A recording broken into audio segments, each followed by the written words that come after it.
Assalamualaikum warahmatullahi wabarakatuh. Salam guru penggerak. Perkenalkan, nama saya Leni Astuti.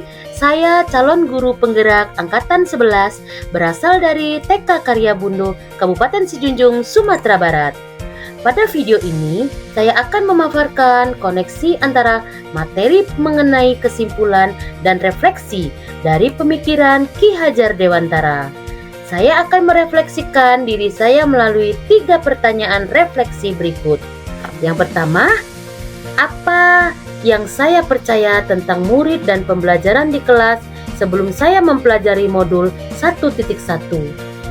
Pertanyaan yang kedua, apa yang berubah dari pemikiran atau perilaku saya setelah mempelajari modul ini?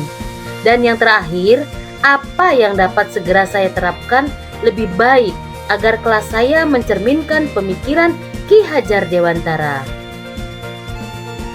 Jawaban pertama, yakni saya percaya tentang murid dan pembelajaran di kelas sebelum saya mempelajari modul 1.1, yakni guru kurang memahami karakter anak.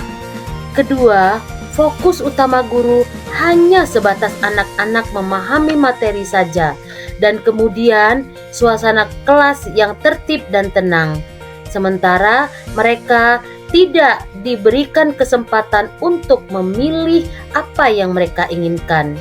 Yang ketiga, guru mendominasi pembelajaran atau teacher center, sehingga anak pasif dan motivasi belajar yang rendah.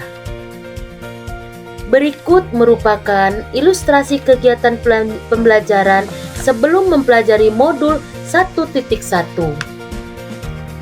Anak-anak, coba perhatikan dan dengar penjelasan dari ibu ya. Silahkan tulis yang ada di papan tulis. Dan kalau sudah selesai, dikumpul ya. Itulah tadi ilustrasi dari merupakan contoh pembelajaran teacher center, di mana pembelajaran yang membuat guru sebagai pusat perhatian dalam proses pembelajaran. Jawaban dari pertanyaan refleksi yang kedua, apa yang berubah dari pemikiran atau perilaku saya setelah mempelajari modul ini?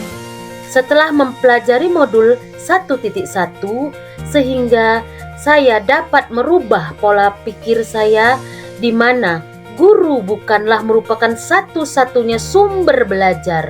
Kemudian pembelajaran berpusat pada anak atau student center, dan menghargai setiap karakteristik belajar anak. Selain merubah pemikiran modul 1.1, juga merubah perilaku saya sebagai seorang guru, yaitu mampu menata pembelajaran secara menarik agar motivasi belajar siswa dapat meningkat dan memberikan kebebasan kepada anak untuk dapat memilih serta menyelesaikan setiap tugas sesuai dengan minat, bakat, dan kreativitasnya. Masing-masing selain itu juga menjadi lebih cermat melihat bakat anak untuk menuntun sesuai kodratnya. Pertanyaan refleksi ketiga yaitu, apa yang segera saya terapkan lebih baik agar kelas saya mencerminkan pemikiran Ki Hajar Dewantara? Yang dapat saya segera terapkan yaitu, saya akan memanfaatkan digital yang dalam proses kegiatan belajar mengajar. Kemudian saya akan merancang pembelajaran yang interaktif, menyediakan berbagai ragam main dan bahan-bahan yang bermacam-macam, sehingga anak dapat memilih dan membuat karya sesuai imajinasi dengan berbagai ragam bahan yang disediakan, dan menyenangkan, melibatkan peserta didik menerapkan konsep merdeka belajar, dan mengintegrasikan setiap pembelajaran dengan pencapaian profil pelajar Pancasila. Kemudian menerapkan pembelajaran berbasis kearifan lokal dan budaya setempat. Setelah itu, pembelajaran yang disesuaikan dengan kodrat alam dan juga zaman. Terakhir, menerapkan sistem Among atau pendidikan yang menuntun, bukan hanya menuntut. Kesimpulannya, yang dapat saya sampaikan yaitu pendidikan adalah menuntun anak sesuai minat dan bakatnya. Kemudian, pendidikan bukan hanya ilmu akademis saja, namun pendidikan juga perlu adanya penanaman budi pekerti yang baik. Dan kemudian, pendidikan sejatinya adalah berhamba pada anak. Nah, pendidikan berhamba pada anak ini maksudnya pendidikan yang berpusat kepada anak dan juga memberikan pelayanan penuh pada anak sesuai dengan kebutuhannya. Pendidik yang berhamba pada anak yakni mengenal dan memahami setiap anak, kemudian menggunakan pendekatan yang responsif dan mendorong keterlibatan anak untuk aktif dalam proses pembelajaran.